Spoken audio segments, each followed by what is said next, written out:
Weber के कबीर आश्रम बादीनपुर में चल रहे 2 दिवसीय सत्संग कार्यक्रम का संत गुरुजन की पूजा आरती के बाद हुआ समापन। तहसील भोगांव के थाना बेवर क्षेत्र में कबीर आश्रम बादीनपुर पर सेवानिवृत्त सब इंस्पेक्टर वेदराम शाक्य के द्वारा सत्संग का आयोजन किया गया। मैनपुरी कबीर आश्रम के महंत अमर साहिब की अध्यक्षता में चल रहे 2 दिवसीय मानवतावादी कबीर सत्संग का संत गुरुजन की पूजा आरती के बाद समापन हुआ। सभी संत महापुरुषों ने भक्तों को सद्मार्ग पर चलकर साधना करते हुए मोक्ष कल्याण को प्राप्त करने का रास्ता बताया। कबीर आश्रम मैनपुरी से आए सदगुरु अमर साहिब ने बताया कि पोथी पढ़ पढ़ जगमुआ पंडित भया न कोय, भाई अक्षर प्रेम के पढ़े तो पंडित होए। चाहे तमाम ग्रंथों को याद कर लिया वह पंडित नहीं होता। जिसकी बुद्धि सत्य असत्य विवेक को खोज ले, जो जान ले योग को जाने, वही पंडित होता है। महंत ने राजा जनक और अष्टावक्र की महत्वपूर्ण ज्ञानवर्धक कहानी सुनाई। साहिब ने बताया कि नौकरी पाने के लिए कई वर्ष तक पढ़ाई करनी पड़ती है। खेत में फसल बोने के लिए खेत की निराई जुताई करनी पड़ती है। ऐसे ही ध्यान साधना में उतरने के लिए अभ्यास की आवश्यकता पड़ती है। उन्होंने अहिंसा का मतलब किसी प्राणी की हत्या न करना, किसी के प्रति हीन भावना पैदा न करना बताया है। महंत अमर साहिब ने बताया कि अधिक मान सम्मान जीवन के लिए घातक सिद्ध होता है। इसे हम लोगों को सावधान रहने की जरूरत है। जब मान सम्मान होता है वही व्यक्ति ध्यान से भटक जाता है और वह मोह के बंधनों में बंधता चला जाता है। हमारे जीवन में जितनी सहजता आती है उतनी ही बनावट, मिलावट, दिखावट खत्म होती है। सहज सरल जीवन उस दर्पण की भांति होता है जिसमें हमारे चेहरे पर लगी सारी गंदगी दिखाई देती है।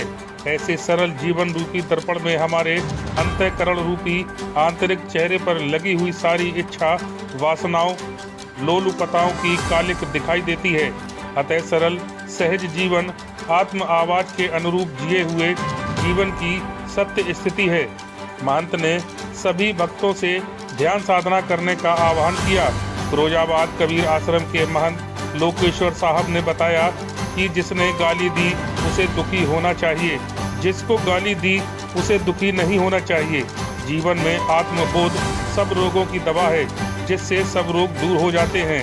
जीवन जागने समझने की चीज है। इस मौके पर प्रखर दास, प्रकाश साहेब, बेचेलाल शास्त्री, सिया रामदास, राजवीर दास, चंद्रपाल शाक्य, गिरीश दास, काबली दास, कालीचरण दास, दिनेश सिंह, शैलेंद्र कुमार, राहुल कुमार, दीनदयाल शाक्य आदि समेत कई लोग मौजूद रहे।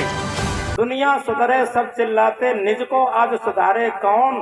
पर उपदेश कुशल बहु तेरे, पर उपदेश कुशल बहु तेरे, निज पर आज विचारे कौन। हम सुधरेंगे जग सुधरेगा, इतनी सी बात विचारे कौन। जिंदगी जीने का मकसद खास होना चाहिए, अपने आप पर विश्वास होना चाहिए, अपने आप पर विश्वास होना चाहिए। जिंदगी में खुशियों की कोई कमी नहीं होती, मगर जीने का सही अंदाज होना चाहिए, मगर जीने का सही अंदाज होना चाहिए। जीने का सही अंदाज क्या है?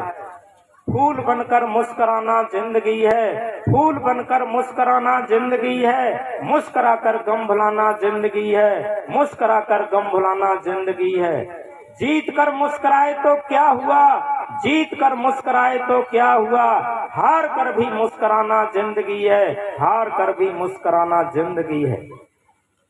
क्योंकि दुनिया से मैं हारा तो आया गुरु के द्वार, दुनिया से मैं हारा तो आया गुरु के द्वार। कौन नहीं हारा?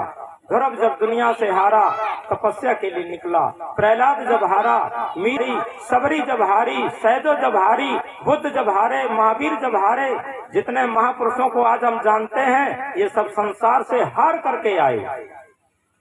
और दुनिया से जब मैं हारा तो आया गुरु के द्वार, यहाँ से जो मैं हारा तो कहाँ जाऊंगा सरकार। यथार्थ में समझें, ये एक सदगुरु का दरबार, एक वो दरबार है जहाँ इस दरबार में दुख दर्द मिटाए जाते हैं। यथार्थ में यहाँ गरीबों को भी दिल से लगाया जाता है।